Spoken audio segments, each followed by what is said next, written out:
1, 2, 3, 4. Screen time, screen time, screen time, screen time. It's my screen time too. Screen time, screen time, screen time, screen time. Hello, and welcome to It's My Screen Time Too, the podcast where two moms review the best and worst in children's programming, from Netflix reboots and YouTube shorts to Disney classics and Pixar blockbusters. We watch, you listen. Find out what you can tolerate watching for family movie night, what to avoid altogether, and what you'll want to watch alone voluntarily. I'm Deborah. And I'm Katie. And I have 3 kids. Tony is 11, and Libby and Nate are 8. And I have 2 kids. Jay is 6 and Kenny is 3. They're pretty adorable, aren't they? They are. Sometimes. Yeah. So we like to start each episode by telling a quick story about something awesome or occasionally awful our kids have done, because in addition to being witty and incisive pop culture consumers, we are also moms too. So, Deborah, what have your kids been up to this week? Okay, I have a high and a low. Tony turns 12 on Halloween, and that's just right around the corner, and he has asked for a vaccine appointment for his birthday, which we were going to do anyway. My heart. I know. So that's imminent. I can't wait. And then all 3 of them, remember how I taught them how to swear years ago? Mm-hmm. All 3 of them have been using the word piss regularly. And I am afraid that they are using it outside of our home. Okay, give me some context. Like piss as in take a piss? I need to take a piss. Okay. Coco just pissed on the floor. I mean, as curse words go, that's pretty benign. Like if there has to be one they're spouting all over the neighborhood, I would take that. It's not technically a swear, but it's so crass. I really hope they're not using it at school. I mean, at what age do you think you have to make the leap from saying like tinkled to saying something else? Well, maybe in middle school, that's where Tony goes now. Maybe it's better to swear. Like maybe that means you're a cool kid or something. I don't know. But 3rd graders shouldn't be using the word piss. I hope they're not asking to use the bathroom key hall pass so they can piss. I love that. I think it, as swear words go, is perfectly appropriate and adorable. How about your kids? What have they been doing? My kids are just really excited about Halloween this year. So every week from the school library, Jay gets to take out a different book, and he's been taking out these really detailed like Halloween baking and Halloween decor and like Halloween craft books. So every night before bed, we've been reading about like different really intricate Halloween DIY projects.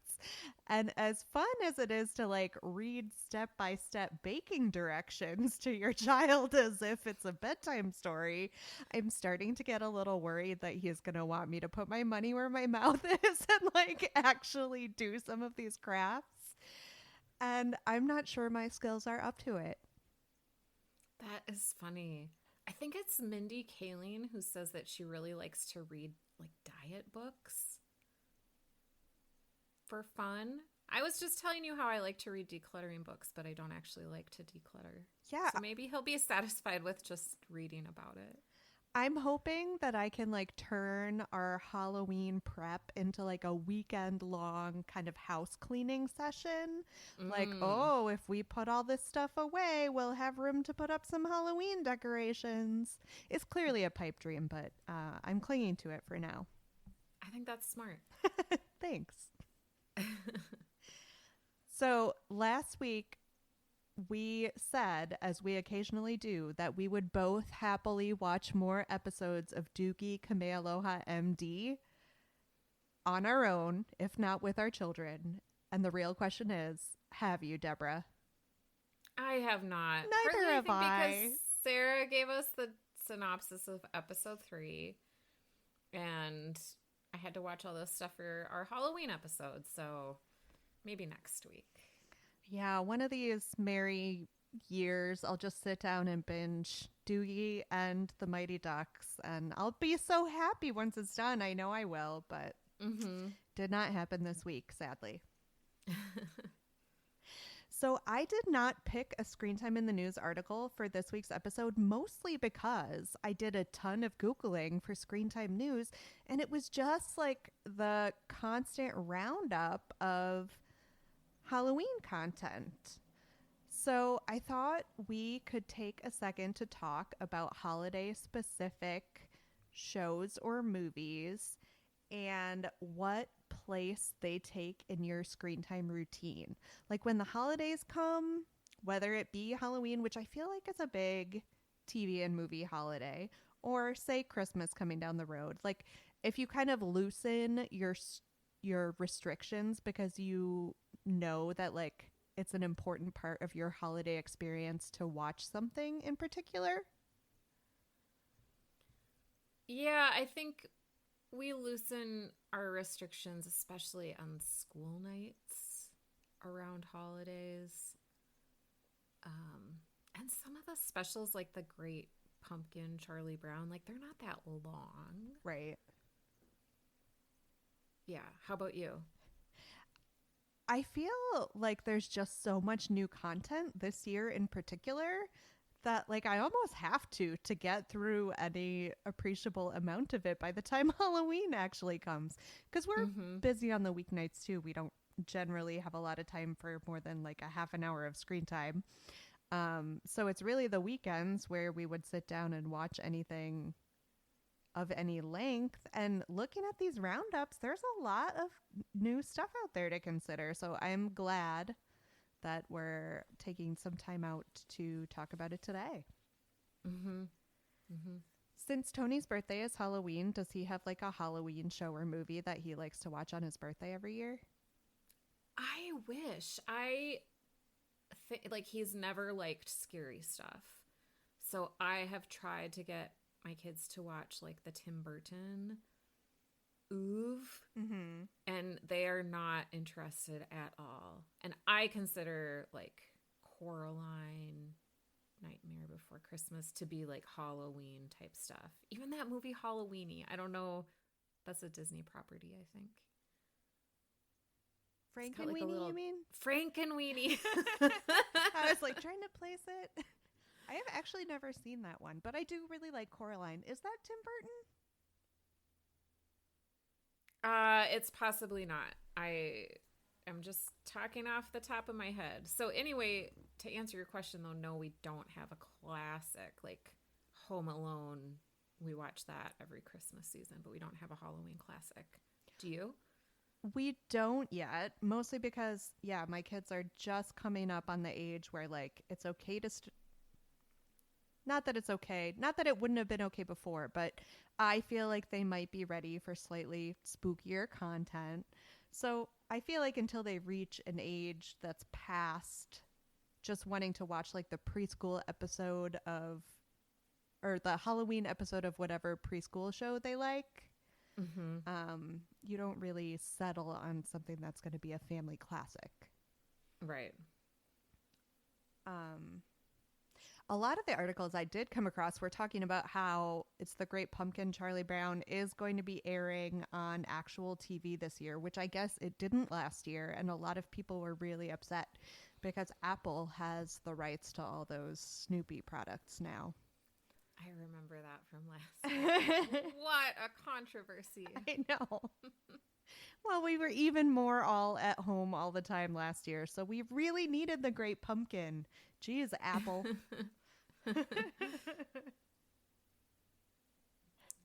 Should we move on to our spooky lightning round? I'm so excited. Listeners, what do you think of our lightning rounds? It's been about 10 episodes since our last one, and our watch list. I feel like we add to our watch list every week, and we only release an episode every other week, so we can't get to it all.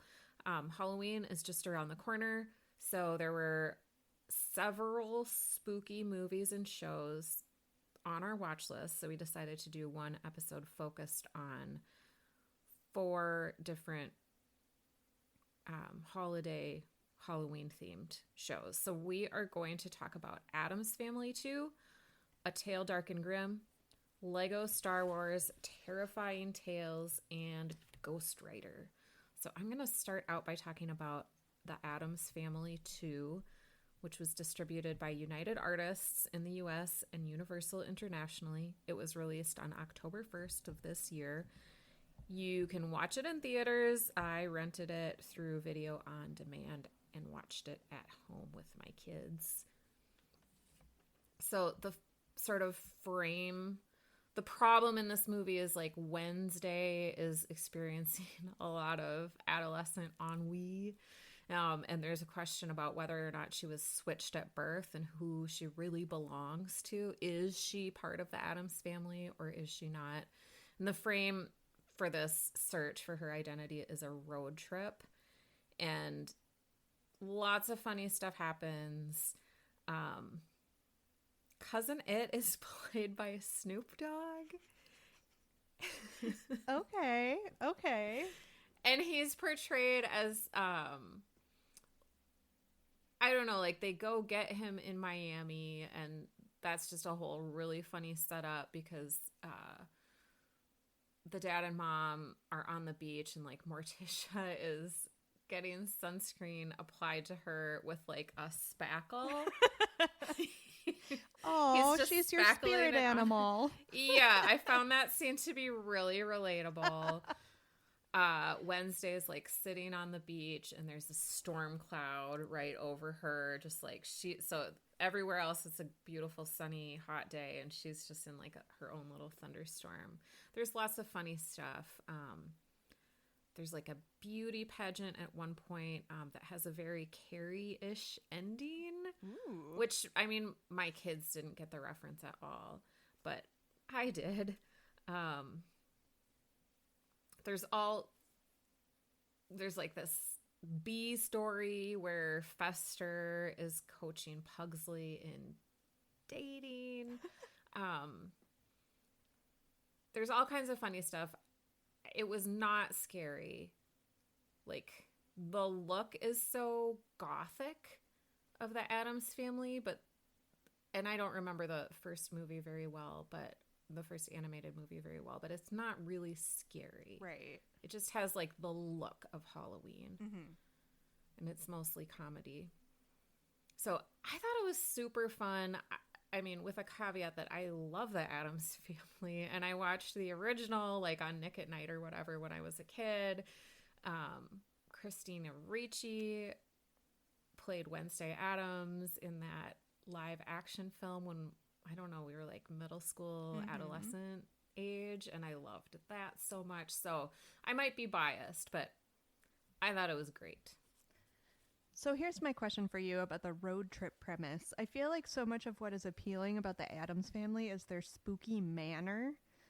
Did you miss it? Good question, because they take like this gigantic, it's like a cross between a hearse and an RV on the road. Okay. So it just has like the same old haunted mansion look, just with wheels on it. Okay. And then another side story is like the grandma is house sitting. So you do get, the house is like a character of itself in the original show. So you do get a lot of exposure to the house too.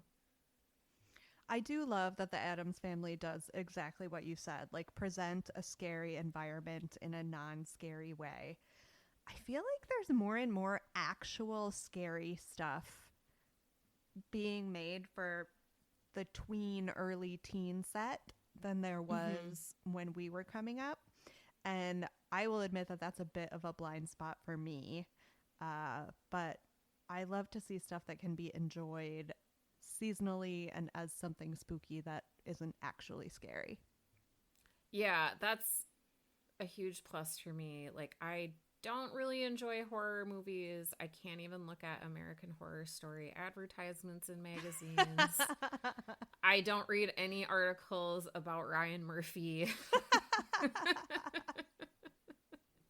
I know. Whew, that impeachment story. Terrifying. I mean, Clive Owen is Bill Clinton. What timeline are we living in? So, yeah, I appreciate a Halloween-themed product that doesn't actually scare me. And was it a hit with your kids? They liked it a lot, yeah. Yeah. And they had fun kind of trying to figure out the ending, too. So, if your kid's like, I don't know, it's not like a super complicated plot, but it's fun to figure out what's happening. Do you feel like kids any younger than your twins would be into it? Yeah, because there's, a lot of different levels, and there's just some funny physical pratfall type humor, which Uncle Fester and Pugsley provide a lot of, that little kids who aren't so interested in like the intricacies of the plot would enjoy too. Awesome. Well, I have a sneaking suspicion it will pop up on our family watch list this month for sure. Tell me about A Tale Dark and Grimm. So A Tale Dark and Grimm was released on October 8th on Netflix of this year, and it's based on a 2010 book by author Adam Gidwitz. It's a story of Hansel and Gretel that is kind of like a framing device for telling the creepier versions of the fairy tales that we're all familiar with. This is a clear case of expectations being different from reality. And as a grown-up adult human being, I should be prepared for moments like this in my life, but I was a little bit sad by this experience. And I should clarify that that's not to say that the show was bad. But I do occasionally feel like this podcast just turns into a podcast where I promote other podcasts. Sometimes I just can't help it. Okay, so I was excited about this show because my kids and I love the podcast that is done by the guy who wrote the book on which the show is based. Does that make sense? Mm-hmm. Yep. Okay. That podcast really got us through the pandemic. We listened to it a ton. My kids are super into it. Each episode is like a discrete story, a different fairy tale, and they don't really connect into one another in a through line. Okay. And each episode of the podcast is explicitly told to children, and you hear them reacting to what happens in the story, which gives you a nice break from any tension that's going on, right? Mm-hmm. Like you'll cut away to a kid saying something funny in response to something scary that has just happened. So it's a nice relief of tension for the kids. Kind of like the Grandpa and Fred Savage in Yes. Princess Bride. Yes. Mm-hmm. Okay. Mm-hmm. And they also are very clear at the beginning of every podcast episode to say, if this gets too scary for you, you can turn it down for a little bit and then turn it back up and continue on. You won't miss too much. It's okay. It's a perfect way to like tailor the experience to you. Mm-hmm. None of those elements are present in the television show, understandably, because it's a season-long arc about these two siblings, Hansel and Gretel. Not that it's like a super complicated serialized story, but it is a serialized story for which the visuals are important, and you can't easily cut away to tailor to your scariness level preferences. Mm-hmm. Fine as an adult, but because I was so excited to experience this with my kids, it was crushingly disappointing when I discovered that, in fact, my 6-year-old is not old enough for this yet, nor, of course, is my 3-year-old. Parents, I would caution, maybe not until 8. So I watched the first episode with them, and it did not go well. I watched the subsequent 2 episodes by myself, and so I was able to appreciate them for what they are while not worrying about my children. And there are some great things about it. Like, they really contrast the sort of grisly nature of the stories with like sort of a whimsical kind of pop-up storybook feel to the animation, which is really fun. Okay. It's often how they switch the backgrounds to show that time is passing. It really Okay. looks like you're just like pulling different elements out of a pop-up book, which I found really appealing. There is an ominous character to even the most benign visuals. Like the sun and the moon in particular are very creepy, which is fun. I like too that even though they're fundamentally like dark stories, the core is this brother-sister duo, and you can tell that they love each other at the heart of it, and they have a fun rapport with one another, and they're ultimately tolerant of one another's foibles and strengths and weaknesses in a way that I found really refreshing and a little bit relatable in this fun fairy tale world. So as disappointed as I was after watching the pilot, I overall give the show a thumbs up. It was fun to watch on my own. I look forward to revisiting it when my kids are older. Yeah. Well, I'm sorry that it didn't meet your high expectations. That is too bad. But it sounds like it wasn't a bad show. Yeah, and they definitely I don't mean to imply that the show is all scary, because they do what they can to introduce some levity. The story is narrated by a trio of crows, ravens. Honestly, I'm not clear on the difference. 3 big black birds. And one of them is telling the story very seriously. He's like the pompous narrator.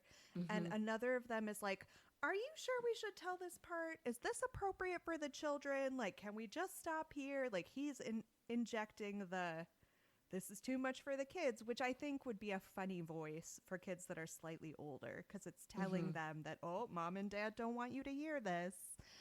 And then the third bird is like, just give me all the nasty, gory stuff. I just want to hear the gross parts. So they're a really fun trio to, again, kind of take you out a little bit of the narrative and maybe give you that moment to breathe and think, okay, this isn't as scary as it's seeming. But I think probably not for Tony. No, I think we won't be watching that with him. Maybe his younger brother and sister. So this just reminds me about a podcast that I think is a successful to television transformation, and that's the Song Exploder podcast. I did not realize that they did a TV version of the Song Exploder. There's only like 5 episodes of it, or there were last year when I watched it, and they're really good. But I think it's just like a brilliant concept, and it works brilliantly as a podcast, and it also works really well as a TV show. Probably only a grown-up. I don't know how I would interest my kids in a Song Exploder. Did you watch it with your kids? No. I just, because you were saying that the Tale Dark and Grimm podcast was so different than the show. Yeah. I'll have to check it out. Is there an episode you would recommend? I think it depends on who you want to hear about, because there's so many different musical artists. So just pick one that you like. All right. Well, sometimes the podcast, well, you know what? It's not even a podcast to show in the case of A Tale Dark and Grimm. Like, this is my own baggage that I'm bringing to it. But sometimes the transition works better than others. It would be great if Netflix wants to make a Grim, Grimmer, Grimmest show. Maybe that structure will correspond more closely to the podcast that we continue to love. Yeah, that sounds like a good recommendation for this season. But I might check out the Tale Dark and Grimm book, because books are easier to like flip through and not scar children with images from. Right. Remember books, guys? All right, so tell me about Lego Star Wars Terrifying Tales. I really want to like these Lego Star Wars specials. Oh, that is not an auspicious start. I know. And this is very, well, it's sort of a similar concept to like the Christmas holiday, winter holiday one that we watched last year, I think. But I just am not enough of a Star Wars head to really get into it, I think, is the problem. This one I thought was better than the Christmas winter special.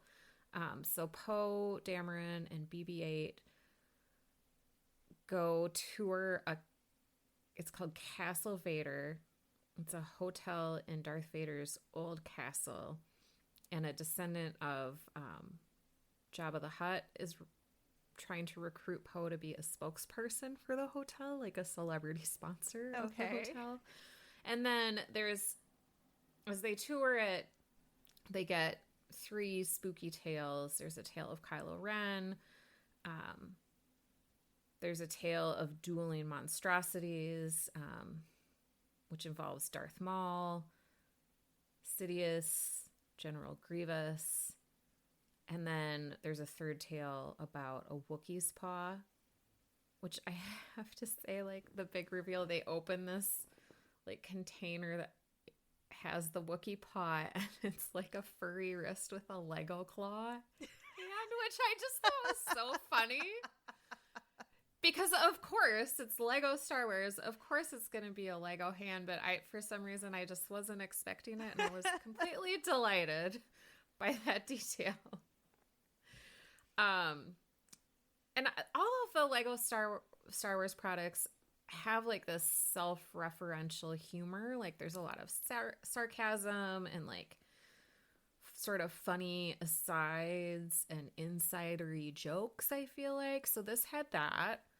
If you like that type of humor, you would like Lego Star Wars, Terrifying Tales. And then I thought this was a little bit actually scary because the spooky music associated with soundtracks to scary movies had that effect on me. I did feel like a sense of dread. And then there were some special effects that were worked to be pretty scary. Like characters would be kind of normal, and then all of a sudden they'd have like glowing red eyes and appeared like demon possessed. So this was actually scarier to me than Addams Family 2 was. Okay. So I don't know if you have little kids that aren't super into scary stuff. I maybe fast forward through those scenes or just be aware. Where would you put it on the scary scale? Because it is animated. So, like, what do you think? Like, scarier than your typical Scooby-Doo episode? I would say it's probably equal to Scooby-Doo. Okay. Yeah. Overall, though, it's 46 minutes long, so it's not a huge time investment. What did your kids think of it? I watched it when they were at school. Because I would be curious where it would fall for Tony, because he's your, like, less scare tolerant kid. I think kids would like it, especially kids who are super into Star Wars and like know everything about that universe, which my kids do and I do not. I feel that Star Wars for me is rapidly approaching Marvel level saturation to where I just don't see a way that I can catch up. There's just so much content. Yeah. I'm curious about Ghostwriter. I am so excited to talk about this. So, listeners, if you've been following us on social media, you know that I only recently got an Apple TV Plus subscription, and I'm trying to milk it for all it's worth because, you know, every subscription adds up. So I was checking out their kids' content, and I saw that they had a remake of the classic Ghostwriter series, and I was really curious, and it's not brand new this year.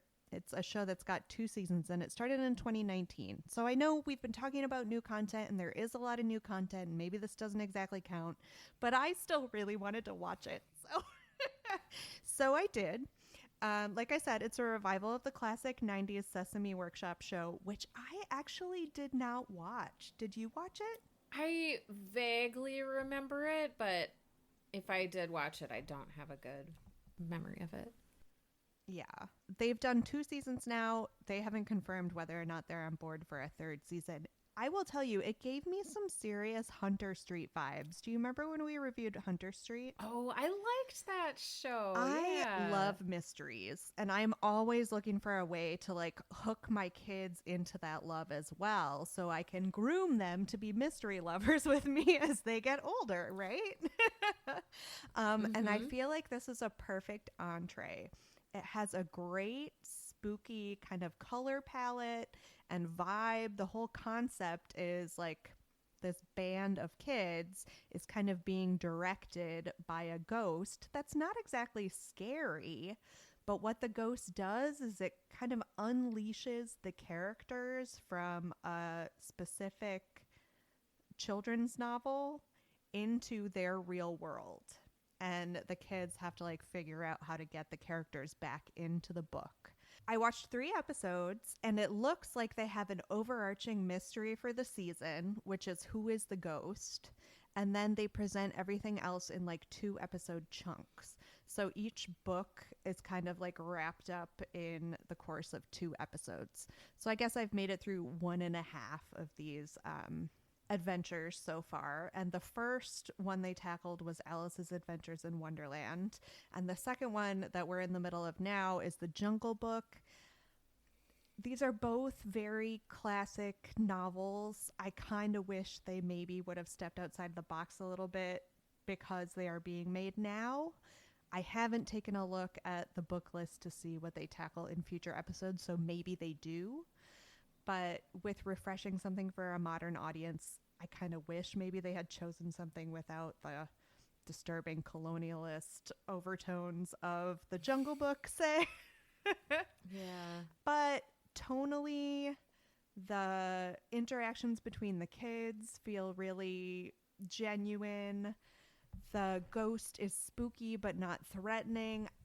I am loving it. And even more, I am loving that Jay, my 6-year-old, is loving it. That's cool. Yeah. It's a live action show that is spooky but not scary. And that, for me, is exactly what I want for the season. Nice. It sounds a little bit in your initial description like Gossip Girl, like the original Gossip Girl, like disembodied writers. Oh, like, yeah. influencing the lives of young students. A little less risque than that. I will say from a grown-up watching standpoint, the connection that is made between the lessons learned by the character in the classic novel and the lessons learned by our core group of kids, it's very one-to-one. It's not a super complex plot. I know when we reviewed Hunter Street, like that was a mystery that like we genuinely didn't know where it was going. Mm-hmm. And yeah, at this point, I don't know who the ghost is, but I do feel like the progression of things in Ghostwriter is a bit more simplistic. But that being said, I am thoroughly enjoying it. I'm looking forward to continuing to watch it with at least Jay. Like Kenny likes it for like the cute.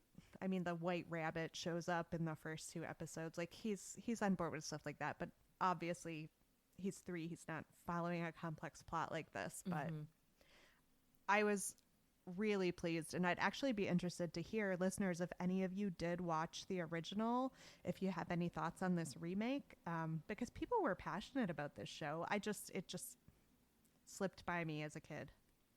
Are the actors anybody recognizable? I did not recognize anyone, no. So what streaming services do you have right now? Did you give anything up to get Apple TV? Your face says telling me no. I should have.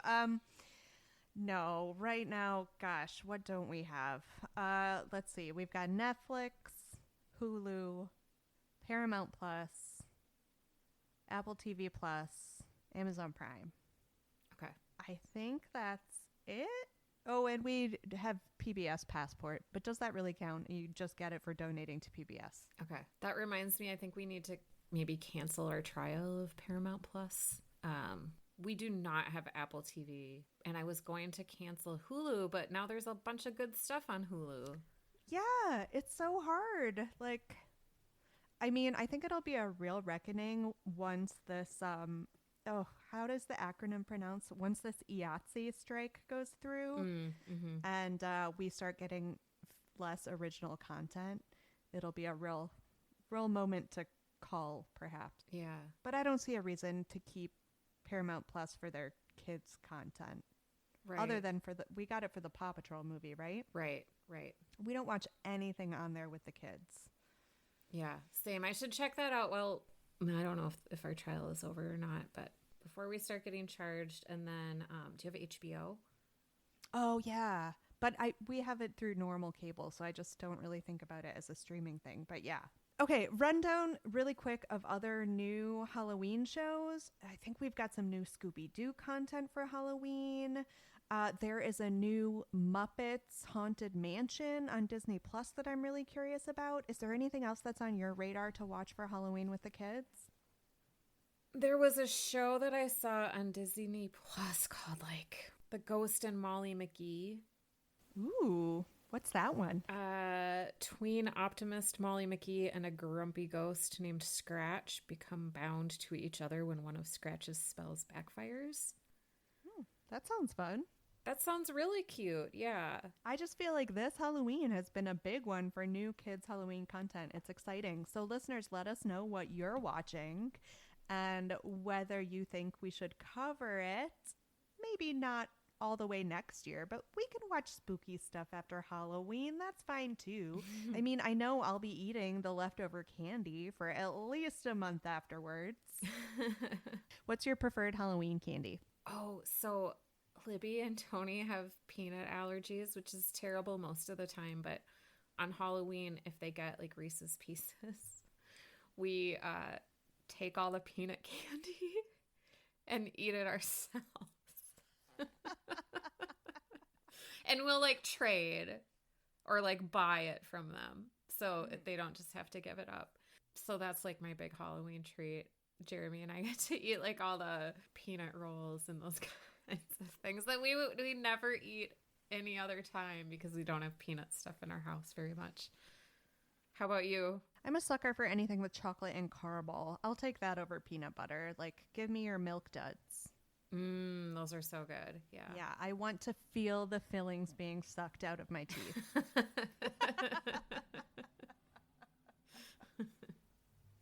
Are you dressing up for Halloween this year? Oh gosh, probably not. How about you? I think we might. It's a very big thing down here for people to just like set up card tables in their driveways and like hang out there all night. Well, kids go trick-or-treating by. So Kevin and I might dress up. We might just put on our Renaissance Fair stuff because it counts as a costume and it's what we have laying around and we don't have to replace it every year. Yeah, that sounds fun. It's usually cold here, which makes dressing up to go walk outside not that fun. Yeah, we have the opposite problem. It's like, well, your costume can't have too many layers. You'll get too hot. It's a real turnaround from the days of, can I fit a snowsuit under this? Yeah. I remember the year my little sister was Jasmine from the original animated Aladdin. And of course it has the bare midriff, but she really did have her ski jacket on underneath.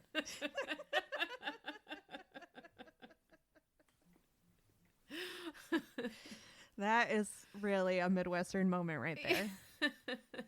Thank you for listening to this lightning round episode of It's My Screen Time Too.